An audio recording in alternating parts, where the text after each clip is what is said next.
and I brought some weed along with me. I had this idea that like, oh, wouldn't it be cool to smoke with David Lee Roth? And I'm a normal person. This is also before weed was legal. So a normal person would buy like an eighth of weed. This was not the days when you could just go into a dispensary and buy a fucking ounce, you know? But so I had my little eighth of weed. And I said, hey, Dave, before we get started with the interview and I start rolling tape, I was thinking you might want to, should we smoke a joint? And he goes, yeah, make it happen, Captain.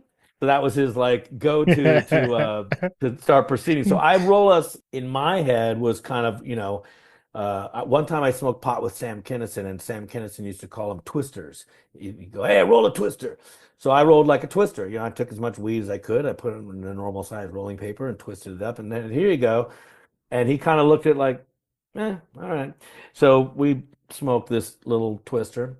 And then Dave goes, now let me bust out my stash. And he busts out like a giant, giant bag of weed and literally like giant Cheech and Chong style rolling papers and rolls the biggest joint I've ever smoked in my life to this day. Like the kind on that Bob Marley record where he's just got like, the giant joint that looks like a mini baseball bat. He rolled us one of those and we proceeded to get so